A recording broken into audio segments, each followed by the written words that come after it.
Hello, kumusta kamong tanan? Kumusta kamong tanan nga naminaw niining atong verse by verse Bible study?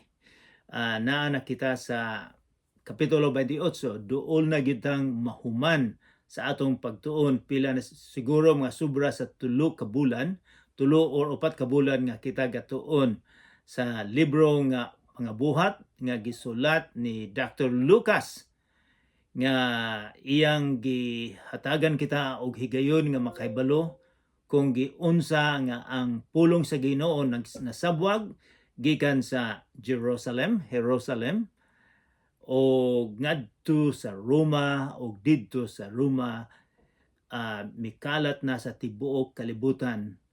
So ang maayong balita mahitog ni Jesus nakaabot pud sa Pilipinas. So walay pagdugay-dugay, atong sugdon ang atong pagtuon pinaagi sa pulong sa Ginoo nga kita maghangyo nga unta magkauban ang atong Dios karon. Magampo kita.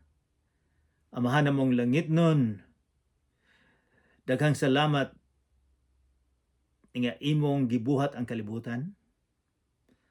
Daghang salamat nga imong gipadala si Jesus dinhi sa kalibutan aron nga kuhaon niya ang lala sa sala. Daghang salamat nga nagpakamatay siya dito sa Kalbaryo. Daghang usab nga salamat, daghang salamat sa Espiritu Santo nga mo'y musulod sa among kasing-kasing. Nga mo'y moabri sa among kasing-kasing. Ginoo, naghangyo kami nga ang imong pulong musulod sa among kasing-kasing karon. Hinaut po ta nga ikaw magauban ka namo karon. Pasayloa usab kami sa among mga kasalanan kay daghan kayo among mga sala, Ginoo. Ginoo, banay kami karon sa ngalan ni Jesucristo nga among manuluwas. Amen. Naana kita sa sinulat ni Dr. Luke sa Kapitulo 28, mao ni pinakakatapusan nga kapitulo og tingali mahuman nato ni ron. Apan atong sugdan pinaagi sa pag-review tanaw nato hay madagikan. Gikan kita sa ang pagsabwag sa maayong balita. Si Pablo usa ka tawo nga nasuko sa Kristyanismo kay wala siya mutuo nga ang manluluwas miabot na. So iyang gipambriso, gipamatay ang mga Kristiyahanon. Paghuman sa dinha sa dalan sa Damascus, nagpakita ang atong Ginoong Jesucristo sa iya og dito siya na converter na himong Kristiyanos. Wala na niya pamatya ang mga Kristiyanos, wala na niya prisuha, kundili nagpailalom na siya sa gahom sa atong Ginoong Jesucristo. Siya nagsabwag sa maayong balita. O tungod ni ana kita usab sa Pilipinas nakadungog sa maayong balita may tungod sa atong Ginoong Jesucristo. So miadto siya sa Roma, miadto diay siya sa Jerusalem, dito gipreso siya kay nasuko ang mga leadership sa mga Hudiyo niya o napreso siya sa Caesarea sa 2 ka tuig. Apan sa 2 ka tuig nakasabwag siya sa maayong balita sa gobernador o sa hari. O pagkahuman gipadala na siya sa Roma. Apan sa pagsakay niya sa barko, ang pagpanaw nila, nakatilaw sila panahon nga kusog kaayong bagyo. Dool silang malunod. O pagkahuman, midagsa sila sa usa ka lugar. O karon magsugod kita ni anang lugar unsay nahitabo. So guys, abrihan nato ang atong Bible sa sinulat ni Dr. Lucas sa mga buhat. Kabalo kong nahibulo na mo hain dapitan na ron. Matthew, Marcos, Lucas, and then mga buhat. So, Kapitulo 28. Magsugod na kita. Sa nakalingkawas na kami sa kadaot o nakaabot na sa baybayon, nahibaluan na mo nga ang pulo ginganlag Malta. Bisan karon sa akong pagpanaw sa opisyal ako sa barko, sa gatrabaho ko sa barko, amo usab ning maagyan ning isla nga Malta. So karon panahon na ang ngalan usab Malta, independente ni nga nasyon. So sa unang panahon ang ngalan usab Malta. So kay balo ko nga dili ni himo lang ni Dr. Lucas kay tinuod gyud nga naay Malta. So nakabot sila sa lugar sa Malta. Versikulo 2, nanluoy pag-ayo kanamo ang mga lumad didto. Unya miulan ug kay tugnaw man ang panahon, nagdaob sila og giabi-abi nila kaming tanan. So dinhi ato makita nga ang mga lumad mga taong gapuyo didto naay pulong nga naluoy sila pag-ayo namo. And then naay pulong nga kami giabi-abi nila. So kining mga tawhana, mga lumad didto, bisan pag nahibalo sila nga kining kadaghanan sa mga pasahirong nga midagsa nga 276 ka buok, kahibalo sila nga daghan ani mga pinereso. Apan wala sila magtan-aw sa nga sila pinereso nga dalon sa Roma, kundili giabi-abi nila naluoy sila. Maluluyon ba ka? Mag-abi-abi ka bas mga tao nga ubos kaayo nga nagkasayop sa kinabuhi? Kini sila ila silang giabi-abi, naluoy, na importante ni nga prinsipyo nga maluluyon ka. Naibalo sila nga kining mga tawhana, mga preso, dalhon dito sa Roma. Ngano? Kadaghanan nato mga Pilipino ma-enjoy, malipay kita kung makaadto sa bulangan, kung kanang mga manok nga naay nga na unsay ngalan na blade nga magpatayan sila diri sa Canada, sa among lugar. Lain na namong tanaw na, pero kita mga Pilipino sa sabong ma-enjoy, malipay, mulokso, mo clap, mo gasto tag dakong kwarta aron moadto sa bulang, makalingaw kaayo, makalilingaw. Kini usab nga mga tawhana nga dalon sa Roma. Ang mga Romanon usab nga mulantaw malipay kaayo. Nganuman mulukso sila sa kalipay. Tungod kay kining mga preso, ipakaon sila sa leon, ipakaon sila sa mga tigre. So mao na ilang kalingawan sa anong panahon.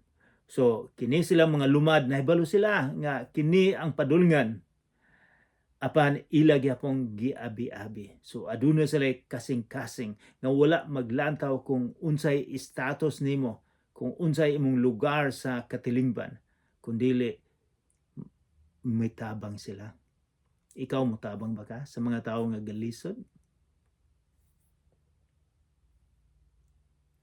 Versikulo 3, unya namunit si Pablo og mga egsusugnod og sa iyang pagbutang niini sa kalayo, migula ang usa ka halas tungod sa kainit og mibalikos sa iyang kamot.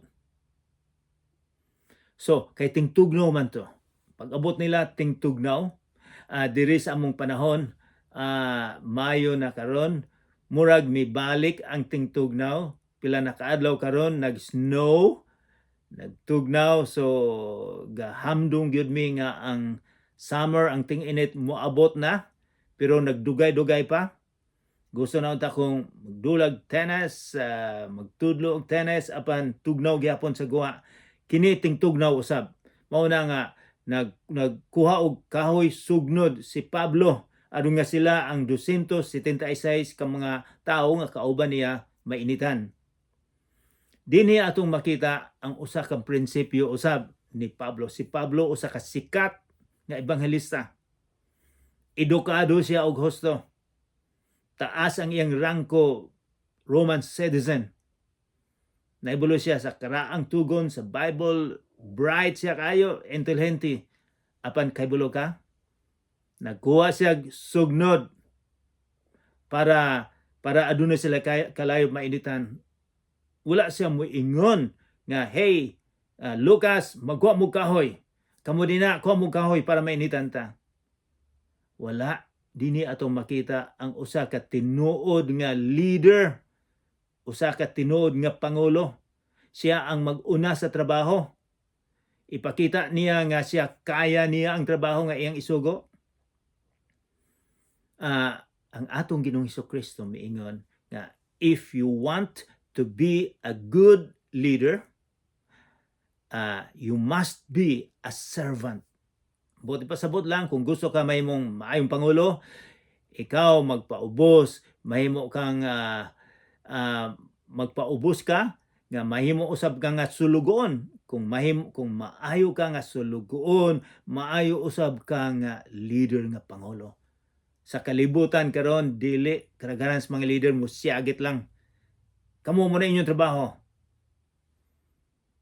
Ang prinsipyo sa Ginoo, ang Kristohanon nga prinsipyo, kung tinuod kang leader, ipakita nimo nga kaya nimo ang trabaho sa mga ubos nimo mga tao. Di lang ka mo musulti kunili imo nimo. Aduna po'y panahon sa akong kinabuhi.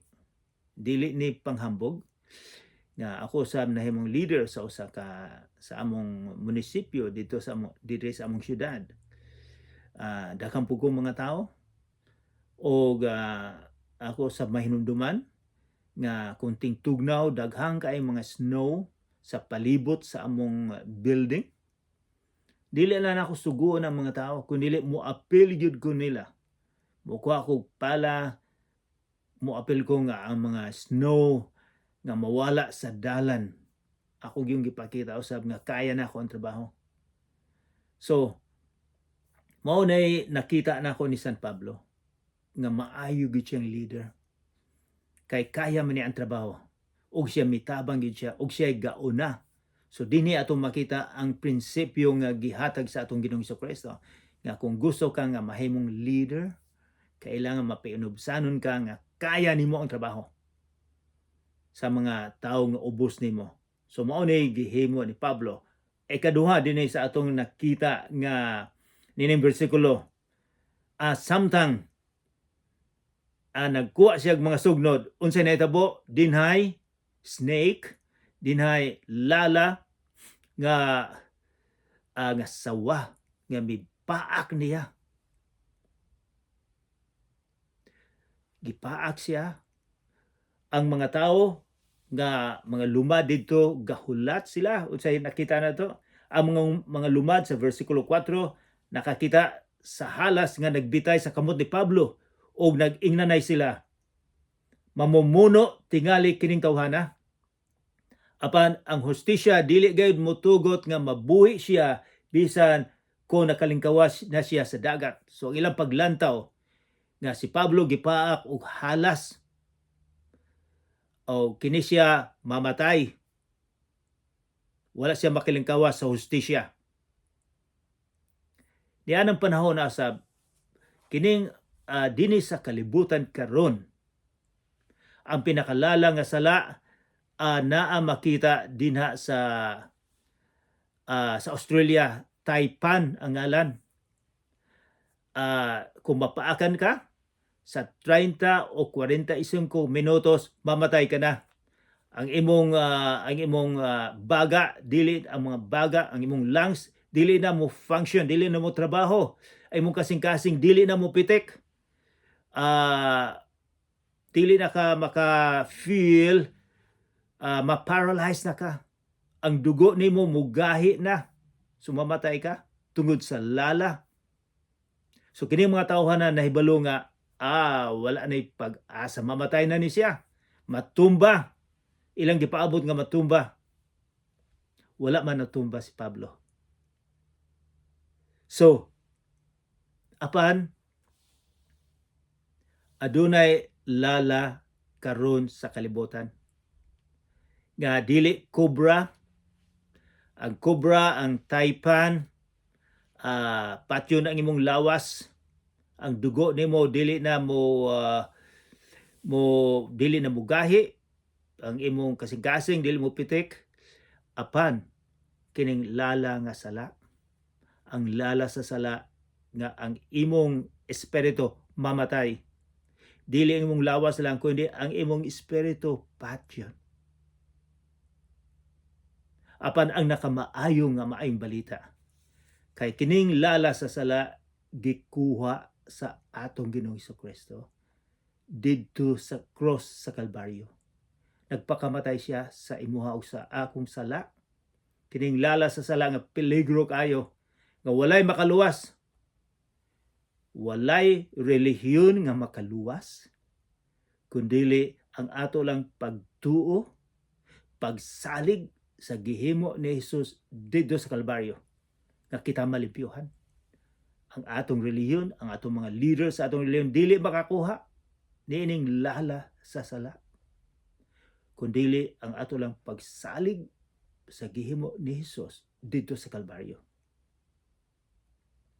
So, kining mga tawhana gapaabot nga mamatay apan verse 5, apan giwakli ni Pablo ang halas ngadto sa kalayo ug wala gayud siya maunsa.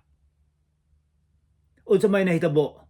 Kay nakita nila nga si Pablo wala namatay, gibutan lang sa kalayo og walay nahitabo niya.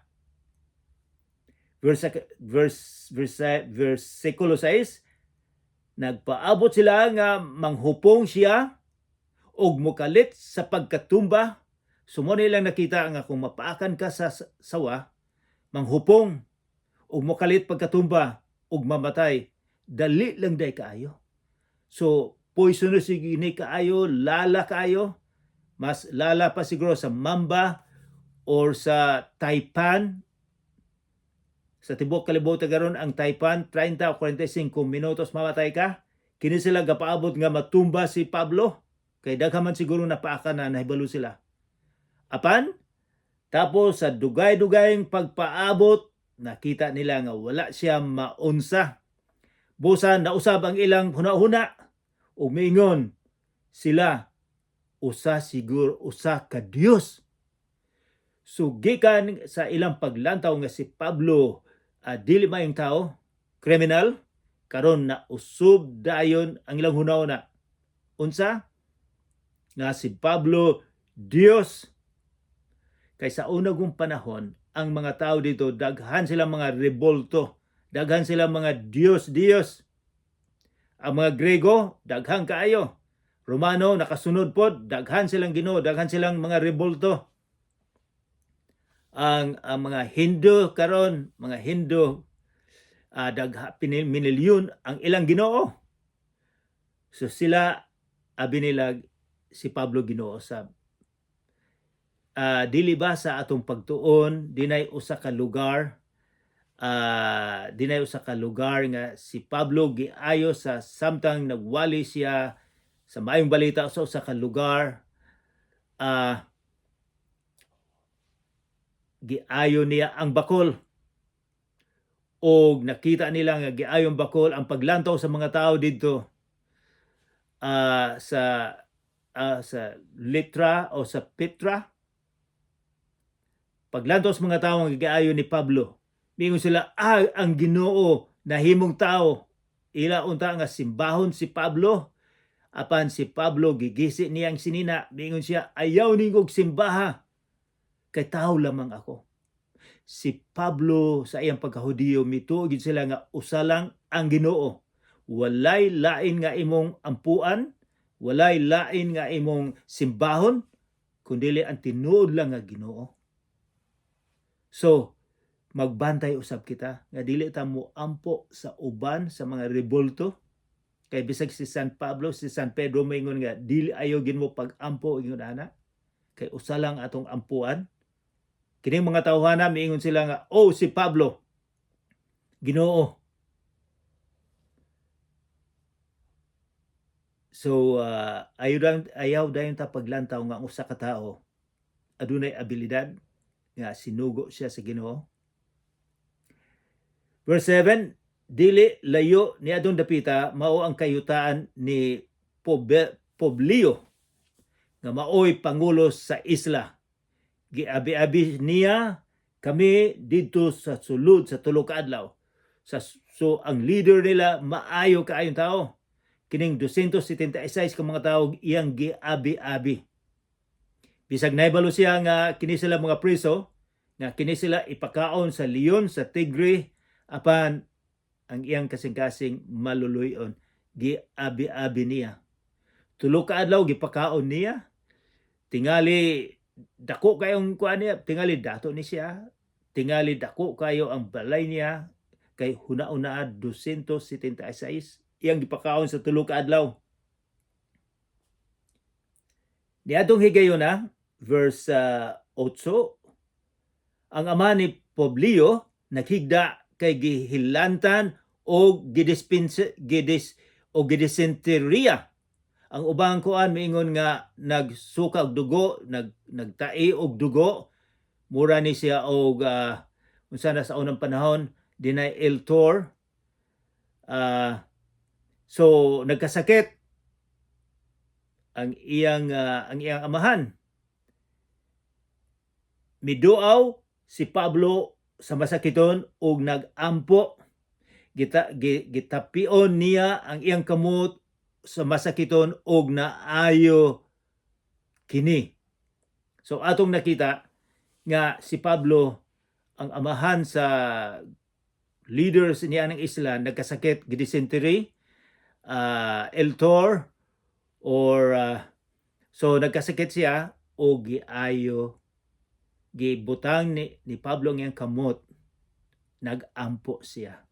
So kinsa may mangutana kita, kinsa may nakaayo tungod ba kay ni Pablo or tungod sa gahom sa atong Ginoong Kristo, or gigamit yan siya sa Ginoo aron nga maayo ang tao.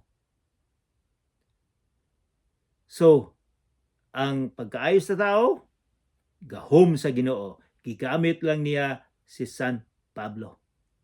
So usang adlaw ang among amigo nagtelepono nako.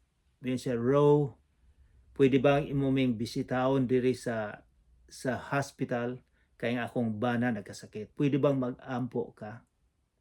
So miad to me didto. Nag-ampo ko, akong gipandungan siya nga unta kung gusto sa Ginoo maayo siya. Nag-aampo usab ko sa mga nurses, mga doctors nga mutabang niya. Nag-aampo usab ako nga ang iyang asawa musalig ang akong gihimo nga misunod lang ko, nahimo lang kong servant. Pero dili ako ang makaayo. Ang Ginoo ang makaayo. Isugo lang kita nga ato silang ampuan. Apan ang resulta dili sa imuha, dili sa ako, kundi sa gusto sa atong Ginoo. So and then verse 9, pagkahitabo niini nangadto kang Pablo ang tanang masakiton diha sa pulo ug nangaayo sila. So nakadungog sila nga si San Pablo naayo niya ang amahan sa ilang leader. Og ang tanang mga tao dito miadto naay mang-alayo diri ilang giayo. Apan nahibulo usab kita nga kining partner, kining nagsulat sa libro, si Dr. Lucas. So posible usab nga si Lucas gigamit niyang abilidad niya sa pagka-doctor. Nga iya nga mitabang usab siya nga maayo ning mga tawhana. Ang sakit posibleng sigurong eltor or cholera kay sa ubang translation nga nagtai siya og dugo. So cholera, posible cholera. Ang mauna nga bisag karong panahon na daghang mga sakit-sakit dinhi karon, importante gyud nga manghinaw sa atong kamot, sige nga malimpyuhan para nga dili kita makatakod sa ubang mga tao. So usa na sa mga atong leksyon nga usay masakit mukalat kay dili mo ta manghunaw sa atong kamot. Muhikap ta suban and then muhikap suban kanon nato, so posibleng maeltor. So dinhi lang atong makita nga ang pag-ayo sa tao nga ang pag-ayo sa mga tao dili sa atoa kun dili sa Ginoo, gigamit lang niyata. So and then moadto kita sa versikulo 10, unya gihatagan kami nilag daghang mga gasa ug sa among paggikan ila pa kaming gipabalunan sa among gikinahanglan sa panaw. So maayo kayo ang resulta nga si Pablo nakatilaw og bagyo sa kinabuhi. Sorry.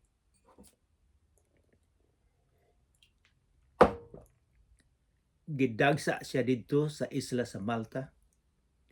Adunay tuyo ang Ginoo nga makaayo sila didto. Dako na akong pagtuo nga ang kinaiya ni San Pablo nga sa didto siya sa isla nga siya usab nagsabwag may tungod sa atong Ginoong Hesukristo nga si Jesus ang manluluwas. Adunay mga history nga daghang mga Kristiyanos didto sa Malta.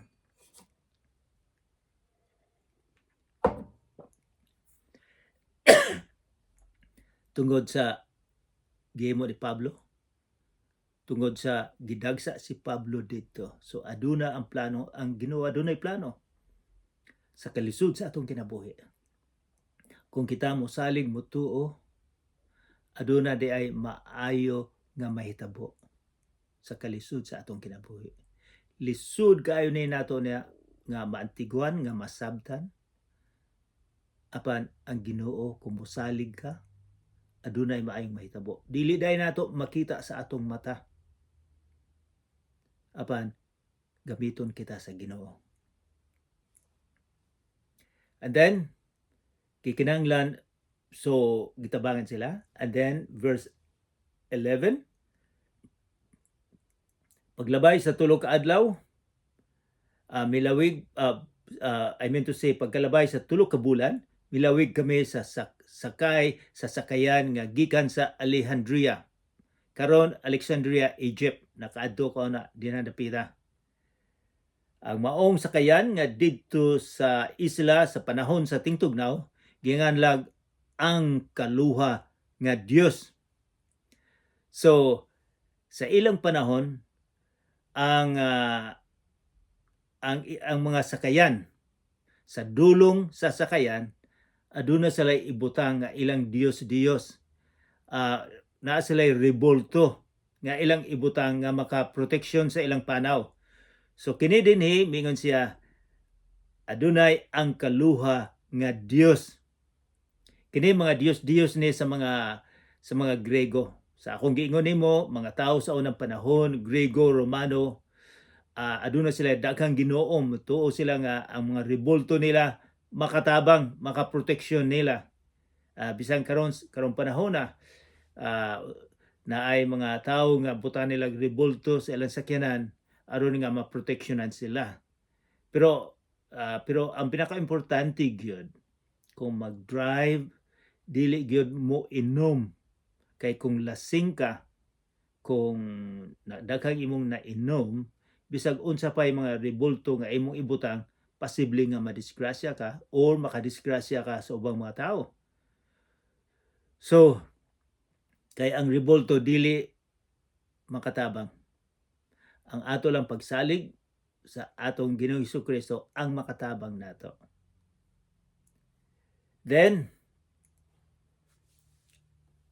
And then miabot kami sa siyudad sa Siracusa ug nagpabiling kami didto sulod sa tulo ka adlaw.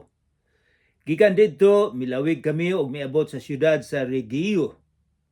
Sa pagasunod nga adlaw mihuros ang habagat ug sa ikaduhang adlaw miabot kami sa lungsod sa Puteoli. Didto gikahimamat namo ang pipila ka magtutuo nga mihangyo kanamo sa pagpabilin uban nila sa usa ka semana ug unya miabot kami sa Roma. So didto gitagbo sila sa mga Kristiyanos. Kay sa wala pa nakaadto si Pablo, nagsulat na siya sa libro, unsang libro ha? Nagsulat na siya sa libro nga Roma nga naa sa atong Biblia. Nakadungog na sila mahitungod ni Pablo. Nakapasa na sila sa gisulat ni Pablo. Nakabasa ba mo sa sulat ni Pablo sa libro nga Roma? Ang bagong tugon, Matthew, Marcos, Lucas, Juan, unsay sunod? Ang mga buhat, og sunod, Roma.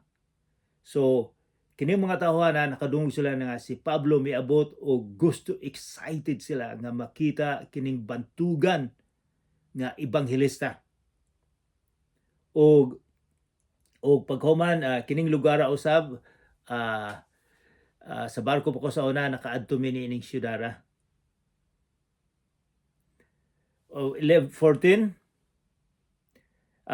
mayon sila nga miabot na gyud siya sa Roma. Ni anang panahon ako nakaadto ko sa New York, nakaadto ko sa London, nakaadto ko sa Athens, Greece, nakaadto ko sa Vancouver, Los Angeles, daghan ko nadtuan. Dagko kay ni mga syudad. Sa unang panahon ni Pablo, ang Roma ang pinakadako kaayo nga syudad. Ang syudad, kadaghanang syudad sa ilaha, aduna lay mga 1,000 ka mga tao. Apan ang Roma, miingon sila nga 2 ka milyon ang mga tao dito. So ang Roma, pag abot ni Pablo, dagko na ang mga building. Ang mga dala nila, gwapo na kayo. Adunay mga bato nga gibutang na. Dito siguro nakikita siya daghang mga tao, klase mga tao, adunay itom, puti, mga enchek, daghang klase mga tao nakita niya dito. O mao ni ang Roma. Kung imong i-appeal ang tanang mga sa unang panahon, ang Roma ang pinakadako nga syudad. So si Pablo gidala na didto sa Roma. Og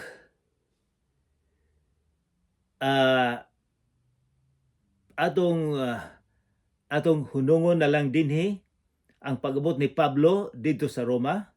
Sa sunod semana, unsay gibuhat ni Pablo dito sa Roma. Atong tan-aw na kay mao na pinakakatapusan nga pagsulat ni Dr. Lucas. Apan sa Roma, wala bot ipasabot nga dito usab siya na preso og 2 ka tuig. Nagsabwag siya sa mga balita. So sa sunod semana ato nang mahibaw na unsay nahitabo ni Pablo. Kay dina na lang gihunong usab ni Dr. Lucas ang pagsulat niya mahitungod ni Pablo. So mag-ampo kita. Amahan namon ng ngitnon, daghang salamat sa kinabuhi ni Pablo nga imong gisugo sa pagsabwag sa maayong balita. Ikaw usab Ginoo gisugo usab nimo kami nga isabwag ang maayong balita nga ikaw lang ang manluluwas nga sa among pagtuo, pagsalig makabaton kami kinabuhi nga walay katapusan. Ginoo, hinaut po unta nga imo kaming gamiton. Ginoo, pasayloa kami sa among mga sala. Tudloi kami nga imong abrihan ang among tagsa-tagsa kasing-kasing. Aron nga amo kang imbitahon nga mosulod sa among kasing-kasing. Ginoo, daghang salamat karon, panalangin ang mga tawo nga naminaw ni ining video. Sa ngalan ni Jesucristo nga among manluluwas. Amen.